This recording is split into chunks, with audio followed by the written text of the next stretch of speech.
Hello friends, welcome back to trading with peace and I hope you guys are trading with peace. और आज के इस video में हम बात करेंगे एलआईसी के शेयर को लेके, life insurance corporation of India.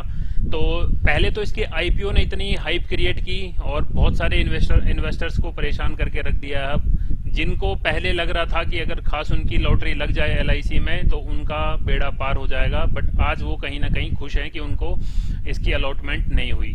तो सबसे पहले चार्ट दिखा देता हूं मैं आपको एलआईसी का। तो एलआईसी का आप चार्ट देखोगे तो अभी तक इसने जो हाई लगाया है 918 रुपये 95 पैसे का इसने एक हाई लगाया, और उसके बाद इसमें जो गिरावट आई है अभी तक, तो लोग परेशान हैं। तो क्या उनको करना चाहिए, क्या कुछ है, तो डिसीजन सारा उनका रहेगा। हम इसके कुछ फंडामेंटल बातों को पकड़ेंगे। अगर आपको वो चीजें समझ आती हैं तो तभी आप इस चीज को होल्ड करें। अदरवाइज मेरा मानना तो यही है कि अगर आपको जितने पे भी अलॉटमेंट मिली है, अगर आपको आपका रिस्क मैनेजमेंट अलाउ नहीं करता तो आपको ये तुरंत निकाल देना चाहिए, क्योंकि जिस हिसाब से कैंडलस्टिक पैटर्न बना है ये थोड़ा खतरनाक सा है।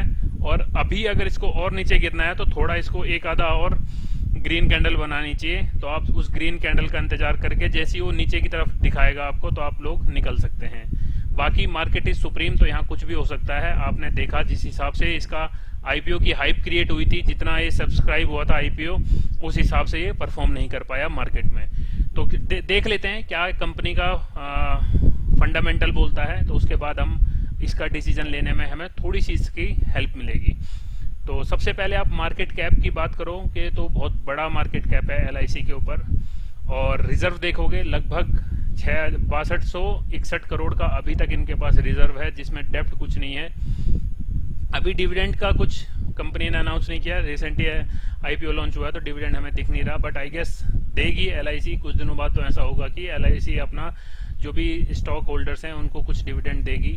920 का हाई लगाया, 825 का लो है। बुक वैल्यू आप देखोगे, सबसे इंपॉर्टेंट बात जो है देखने की, बुक वैल्यू देखोगे आप 10 रुपये 1 पैसा बुक वैल्यू है पर शेयर की। अभी आप ट्रेडिंग देखोगे तो 826 रुपये पे ट्रेड कर रहा है, तो ऑलमोस्ट बहुत ऊपर, बुक वैल्यू से ऊपर प्राइस इसका चल रहा है। ऐसा नहीं है कि खराब हो गया है, बट आप बुक वैल्यू और उसको कंपेयर करोगे, इन्वेस्टर की नज़र से देखोगे तो आपको समझ इसमें और अच्छी आएगी। प्रमोटर्स की हिस्सेदारी देखोगे 96.5% है। प्राइस टू अर्निंग और ये सारी बातें तो अभी आईपीओ लॉन्च हुआ है तो हम इस पे बात नहीं करेंगे, आरओसी आरओई जो भी चीज़ें हैं इस पे। फिर आ जाते हैं इसके आप जो इसके साथ की कंपनियां हैं जो ट्रेड कर रही हैं। लाइफ इंश्योरेंस के बाद आता है एचडीएफसी, फिर एसबीआई, फिर आईसीआई, फिर स्टार हेल्थ, फिर आता है जनरल इंश्योरेंस। तो हम सबसे पहले बुक वैल्यू को ही पकड़ते हैं। तो आप लोग देखोगे एचडीएफसी लाइफ इंश्योरेंस की बुक वैल्यू है 73 रुपीज़ पर शेयर, और इसका करंट प्राइस चल रहा है तो 545। तो आप एलआईसी और इसको कंपेयर करते रहना, और फिर आपको लगेगा कि एलआईसी का जो शेयर है वो परफॉर्म कर रहा है नहीं कर रहा।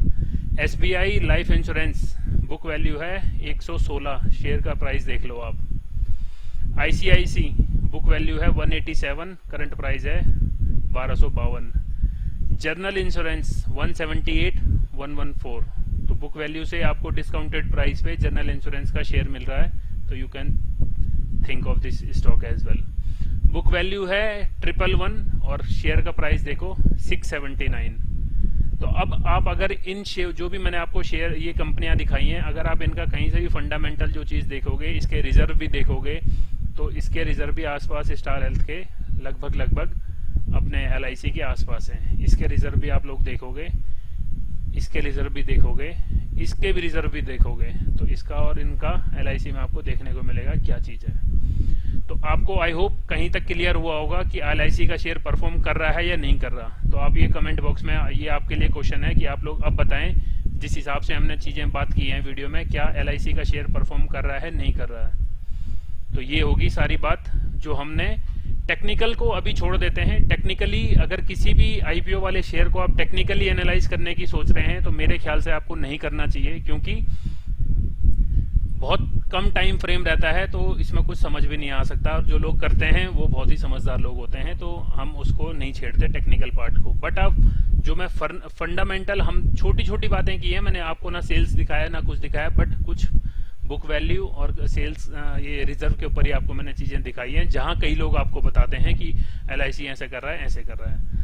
फिर आती है एलआईसी की, जब आप बात करोगे कि एलआईसी का बिजनेस क्या है और जो मैंने कंपनी आपको दिखाई है उनका बिजनेस क्या है। ऑफ कोर्स सिंपल सी बात है, एलआईसी में लोगों का ट्रस्ट ज्यादा रहता है, था ये मैं था ही बोलूंगा, क्योंकि जो कमिंग जनरेशन आ रही है वो रिटर्न ज़्यादा देखती हैं, फैसिलिटीज़ ज़्यादा देखती हैं। तो HDFC और ICICI SBI इन्होंने अच्छा मार्केट इसका कवर कर रखा है विथ डाइवर्सिफाई पोर्टफोलियो। अगर आप HDFC का देखोगे तो इसका पूरा डाइवर्सिफाई है। LIC के पास खाली LIC का है, और LIC का जिस हिसाब से शेयर का परफॉर्म हो रहा है तो वो उसके बिजनेस और उसके डाइवर्सिफिकेशन के अकॉर्डिंग ही हो रहा है। तो ऐसी कोई बात नहीं है दोस्तों कि LIC के शेयर ने परफॉर्म नहीं किया, तो आपने जो चीज़ें मैंने आपको शेयर की हैं आगे, तो उस हिसाब से आपने देखा होगा कि कितना अच्छा परफॉर्म किया है।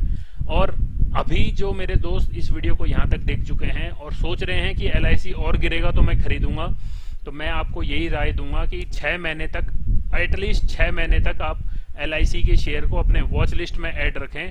हो सकता है आपको ये 6000 का मिल जाए, हो सकता है आपको 60 रुपए का मिल जाए।